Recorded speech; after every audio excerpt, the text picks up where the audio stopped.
Did the TBA try to push the baby out like that? Yeah? Were you there? Did you see it? Do you want to go out and cover a global humanitarian crisis? I'm Nicholas Kristof of the New York Times. I've been around the block a few times, and I'm happy to offer a few tips. The first rule of reporting is to make sure that you get back alive. That's particularly important if you're going to an area with a lot of people with big guns. There's no point in getting a great interview with a warlord if afterward he kills you and takes your video recorder. Don't wander around by yourself, especially if you're new to the region. Make contact with local nonprofit and aid groups working on the ground and ask them to help you get around safely. In addition, never argue with people with large guns. Stay off the road after dark. Always listen to local people. And be very careful with your interpreter. As a foreigner, you may have intrinsic value, if only for kidnapping, but your interpreter may just be shot on the spot. One final safety point. If you're visiting a slum or lawless areas with banditry, then carry a decoy wallet. This is an extra wallet with just a respectable amount of money, maybe a couple of cards, so that if you're robbed, you have something to hand over and just make the robber go away. Meanwhile, I carry my real money and my passport in a pouch that is looped onto my belt and tucked into my trousers.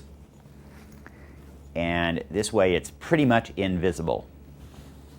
After taking all these precautions to keep yourself as safe as possible, now it's time to worry about finding and telling a great story. Era 9 meses or 7 meses? 9 meses. The most important thing is to personalize the story. Americans typically don't care about thousands of people starving, but they can be made to care about one individual, and through that person, about the larger problem. So find a person to drive your narrative, to tell your story. When I report from Asia about sex trafficking, I interview lots and lots of girls and their pimps. I want the most compelling example possible, so 90% of the interviews are never used. But in the end, you'll get a sparkling lead, and that can drag people in and help them care about the larger issue. I see. Second, do your homework.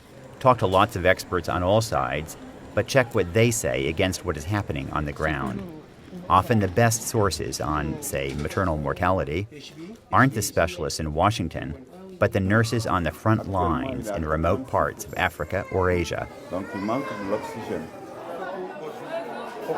Third, remember that victims in a humanitarian crisis, like everyone, can lie and exaggerate. So if you're talking to someone with a great story, a moving story, then double-check, triple-check, try to verify it in every way you can.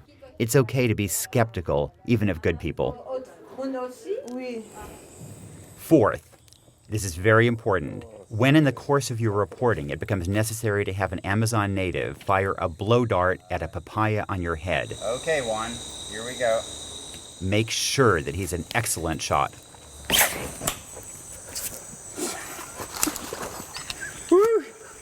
So go out and get the story. But be very careful and make sure you don't become a tragic part of the very humanitarian crisis you're trying to cover. For the New York Times, I'm Nicholas Kristof.